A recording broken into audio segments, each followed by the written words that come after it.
کہ سب تقریب حضرت علامہ کاظم عباس صاحب اور یہاں موجود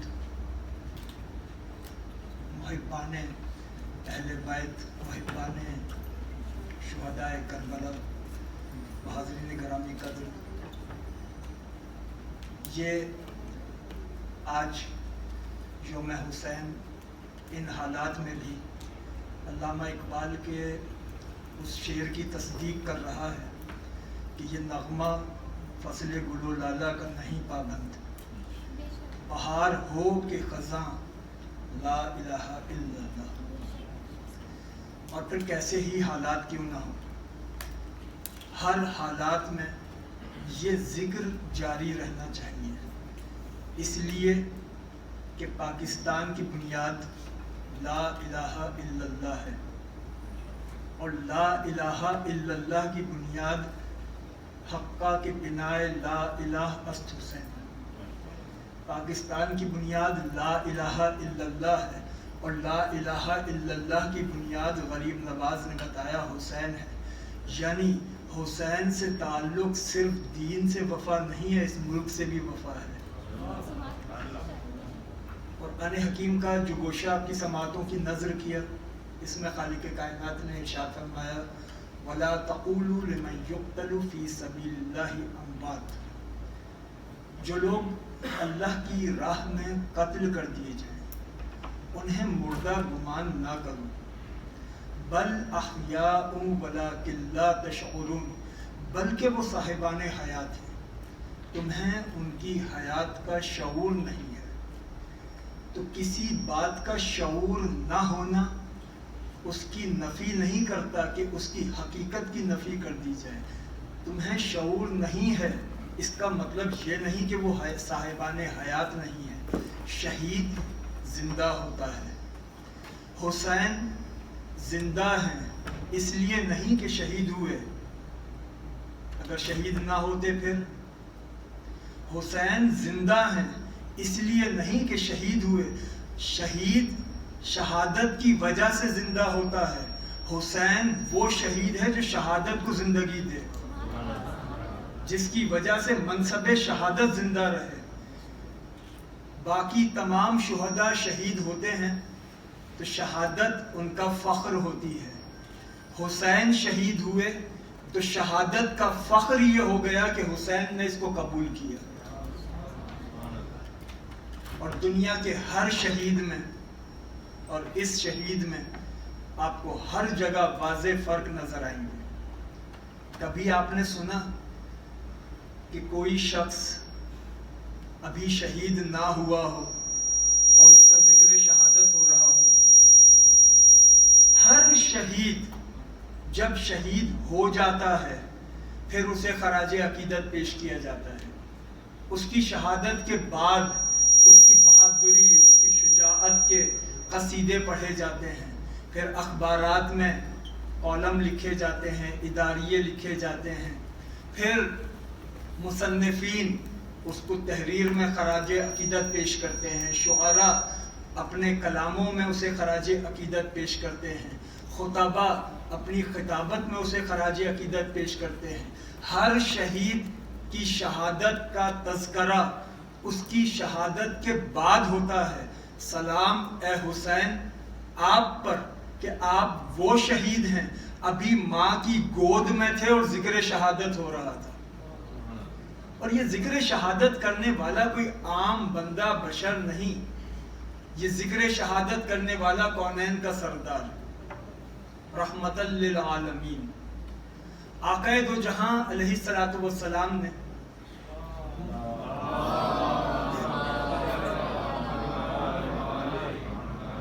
مختلف مواقعوں پر امام حسین علیہ السلام کی شہادت کا تذکرہ کیا۔ ان تمام روایات کو، اب میں اپنے مکتب کی بات کر رہا ہوں کہ کتب اہل سنت میں تمام روایات کو اگر جمع کیا جائے، جن احادیث میں رسول اکرم نے شہادت امام حسین کا تذکرہ کیا ہے، تو ان روایات کی تعداد ہے 13 احادیث ہیں جن میں مختلف مواقعوں پر مختلف انداز سے ذکر شہادت ہوا. کبھی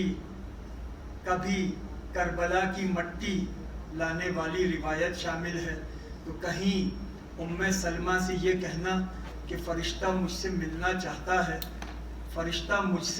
چاہتا ہے, اس کمرے میں کسی کو نہ آنے دینا کہ فرشتہ خلوت میں مجھ سے ملنا چاہتا ہے, اور اے ام سلمہ حسین کو رونے نہ دیا کرو.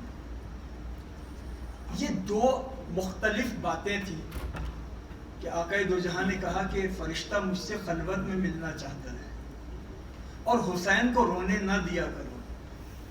یہ عقدہ اس وقت کھلا کہ جب سرور کون و مکان حجرے میں تشریف لے گئے, وہاں فرشتہ آیا اور پیچھے سے امام حسین علیہ السلام تشریف لائے.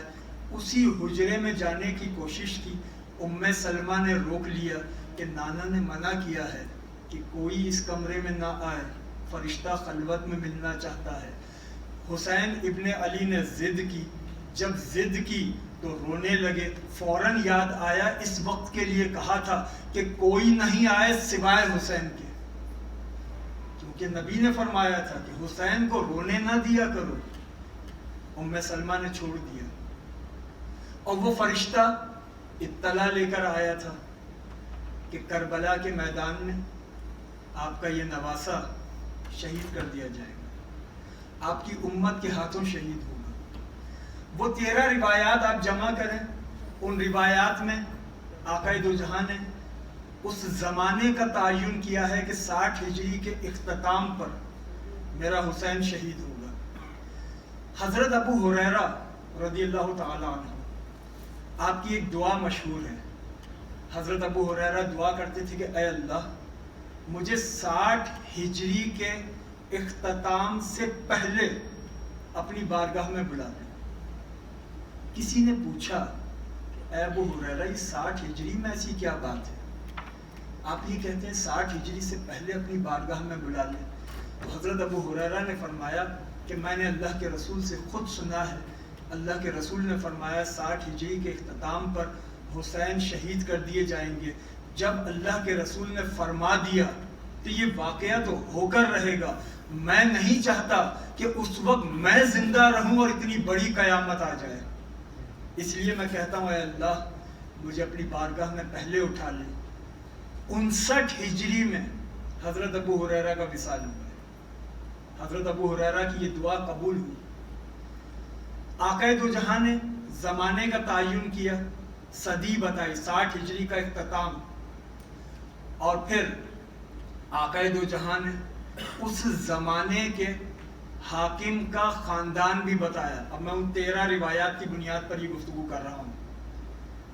آقا دو جہاں نے اس زمانے کے حاکم کا خاندان بھی بتایا, کہا کہ بنو امیہ کا ایک حکمران ہوگا.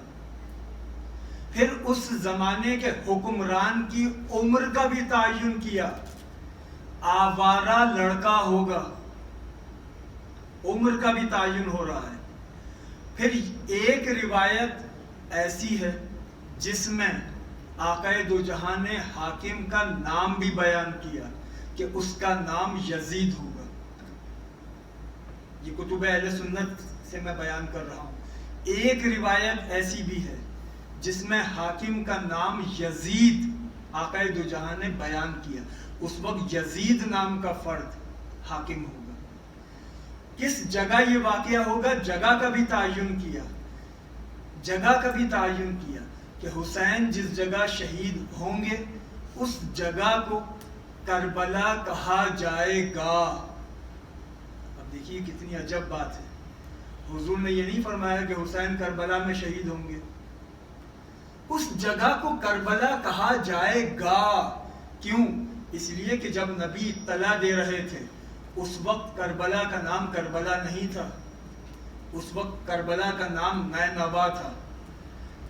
اس لیے رسول اکرم نے فرمایا حسین جہاں شہید ہوں گے اسے کربلا کہا جائے گا.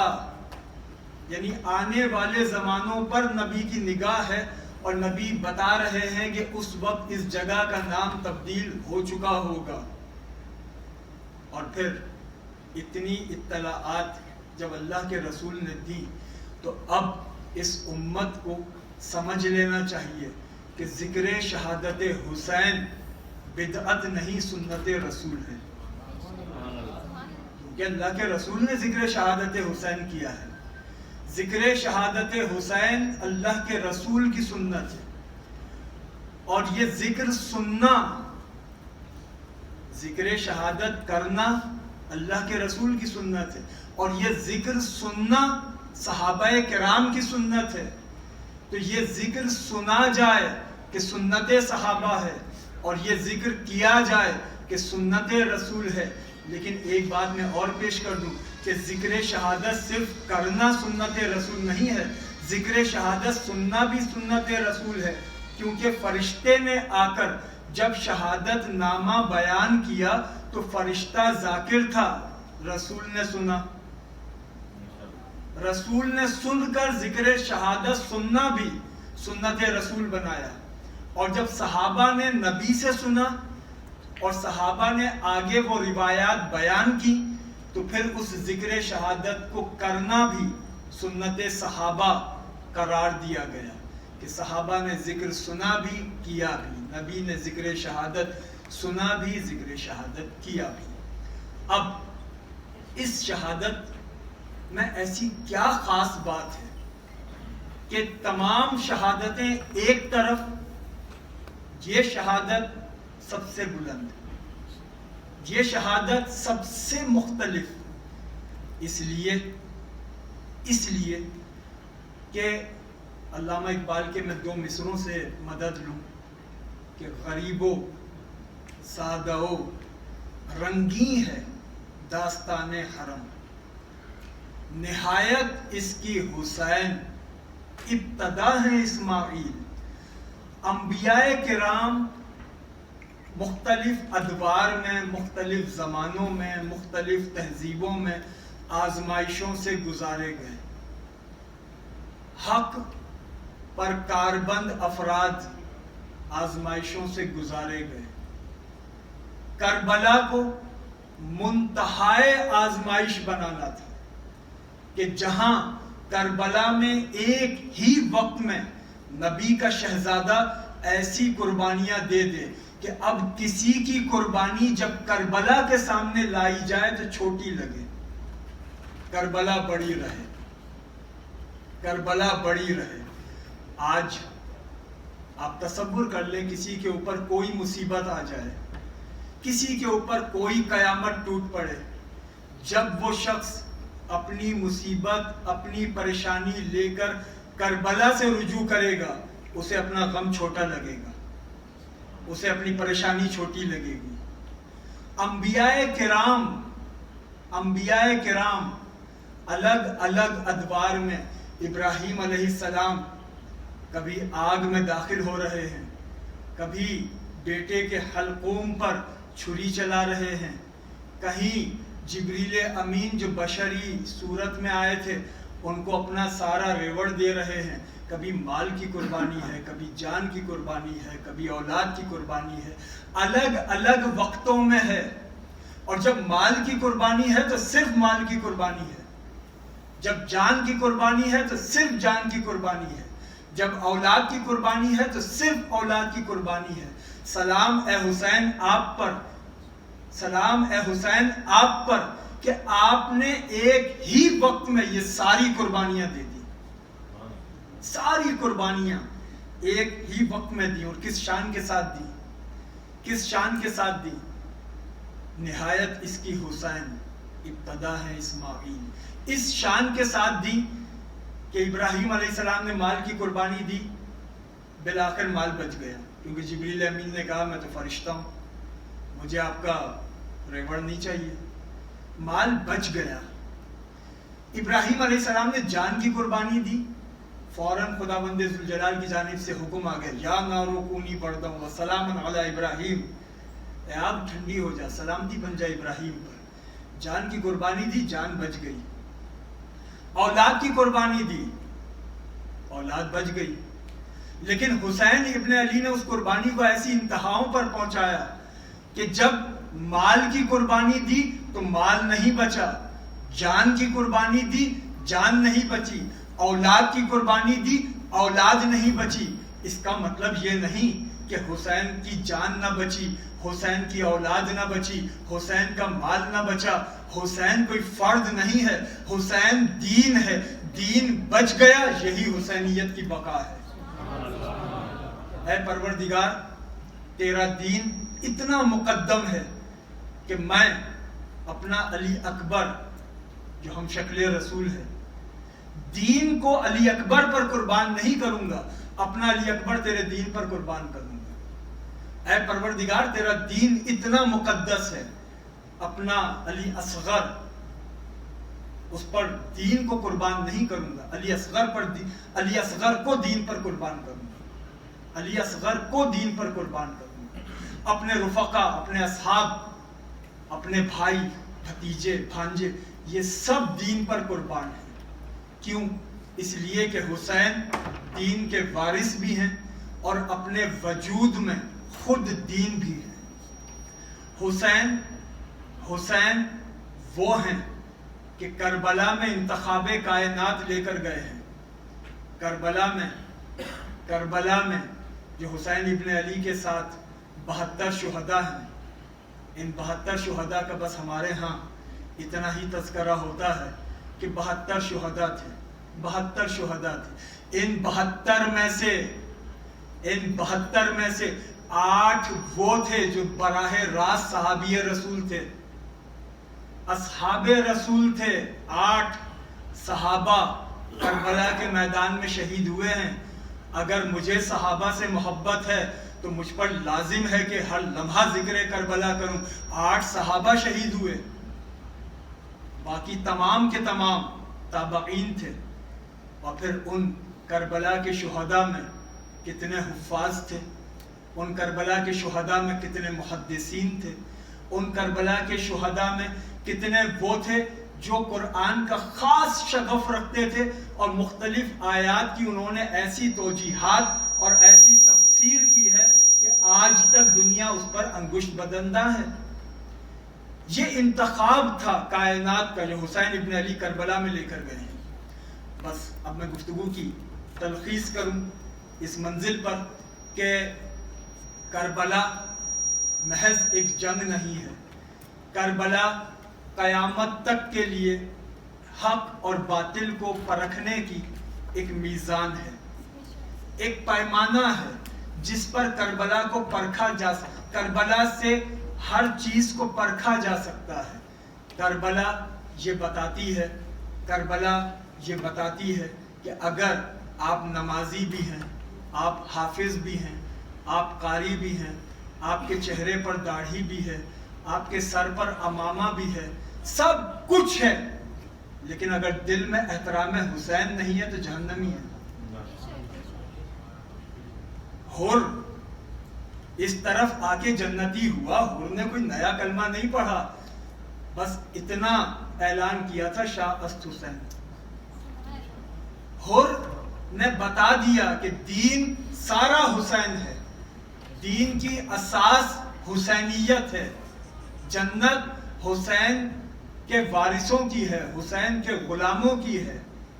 اور کربلا یہ بھی بتاتی ہے کہ جیا کیسے جاتا ہے، کربلا یہ بھی بتاتی ہے مرا کیسے جاتا ہے، کربلا یہ بھی بتاتی ہے کہ کردار کیسا ہوتا ہے، کردار کیسا ہوتا ہے۔ کربلا بتاتی ہے کہ دیکھو کردار، وہ حر جس نے گھوڑے کی باگ پکڑ کر کہا تھا اے حسین جانے نہیں دوں گا، یہاں تمہاری قبر بنے گی، وہی حر جب رسن بستہ آیا کہ اے نواسہ رسول مجھ سے غلطی ہو گئی، مجھے معاف کر دیں، تو ایک لمحہ نہ لگایا معاف کرنے میں۔ یہ کریم گھرانہ ہے، کربلا تہذیب سکھا رہی ہے کہ دیکھو جس نے گھوڑے کی باگ پکڑ کے گستاخی کی تھی، ہم صرف معاف نہیں کرتے، اس کو یہ انعام بھی دیتے ہیں کہ جب دنیا سے جائے گا تو پیشانی پر زہرا کا رومال باندھ دیں گے، جب قبر سے اٹھے گا تو حر کی پیشانی پر زہرا کا رومال بندھا ہوگا، اور پھر یہ اعزاز بھی دیں گے کہ ثانی زہرا پیغام بھیجتی ہیں. ثانیہ زہرا نے فرمایا کہ حر کو میرا یہ پیغام دیا جائے کہ مشکل وقت میں ہمارا مہمان ہوا، مشکل وقت میں ہمارا مہمان ہوا، لیکن ہمارا یہ وعدہ ہے کہ جنت میں ہمارا پہلا مہمان حر ہوگا. یہ گھرانہ کریم گھرانہ ہے، یہ معاف کرنے والا گھرانہ ہے، یہ درگزر کرنے والا گھرانہ ہے، یہ گھرانہ سخی گھرانہ ہے. کربلا نے ایک تہذیب دی ہے، کربلا نے ایک تعلیم دی ہے، کربلا نے کرداروں کو اجاگر کیا ہے، کربلا نے بتایا ہے، کربلا نے بتایا ہے اب وہ درگزر کیا ہوتی ہے. جب خولی جیسا شخص کربلا کے بعد مدینے آیا، چھپتا پھر رہا تھا مختار سے کہ مختار پکڑ کر قتل نہ کر دے، چھپتا پھر رہا تھا. مدینے میں آیا کہ جائے پناہ مل جائے، مدینے میں جائے پناہ نہ ملی، امام زین العابدین علیہ السلام کے گھر آیا، امام زین العابدین کے مہمان خانے میں ٹھہرا. اب اندازہ ہوا کہ کہیں ایسا نہ ہو کہ امام زین العابدین مجھے پہچان لیں، کیونکہ میں نے تو کربلا میں بڑے ظلم کیے ہیں، یہ پہچان نہ لیں. تو اس نے اپنی کہیں رہائش کا انتظام کیا. ایک دن امام زین العابدین سے کہنے لگا کہ حضور آپ کا بڑا شکریہ، آپ نے مجھے اپنے مہمان خانے میں ٹھہرایا، اب مجھے اجازت دیجیے کہ میں چلا جاؤں. امام زین العابدین نے فرمایا کہ اے خولی، تمہارے پاس تو سواری بھی نہیں ہے، تو ایسا کرو کہ ہماری سواری لے جاؤ. تمہارے پاس زادے راہ ہونی چاہیے. تو کچھ نقدی دی کہ یہ زادے راہ اپنے پاس رکھو. تم ہمارے مہمان رہے ہو تو کچھ تحائف ہیں، وہ تحائف دیے خولی کو کہ یہ تحائف اپنے پاس رکھو. جب خولی نے یہ کرم نوازیاں دیکھی تو خولی حیران رہ گیا. خولی نے حیرت زدہ ہو کر کہا کہ لگتا ہے آپ نے مجھے پہچانا نہیں، لگتا ہے آپ نے مجھے پہچانا نہیں. امام زین العابدین نے فرمایا کہ اے خولی، یہ نہ سمجھنا کہ ہم نے تمہیں پہچانا نہیں، ہم تمہیں عاشور سے جانتے ہیں، ہم روزے عاشور سے تمہیں جانتے ہیں. خولی قدموں میں گرا، کہنے لگا جب عاشور سے آپ مجھے جانتے ہیں تو پھر یہ کرم نوازیاں، یہ حسن سلوک. امام زین العابدین نے فرمایا اس کا سبب ہے تم نے وہ کیا جیسے تم تھے، تم نے وہ کیا جیسے تم تھے. ہم وہ نہیں کرتے جیسے تم ہو، ہم تو وہ کرتے ہیں جیسے ہم ہیں. کربلا نے کردار بنائے ہیں، کربلا نے تہذیب بنائی ہے. خدا بند ذوالجلال پاک پروردگار ہمیں کربلا کی تہذیب میں جینا مرنا نصیب کرے. وما علینا الا البلاغ.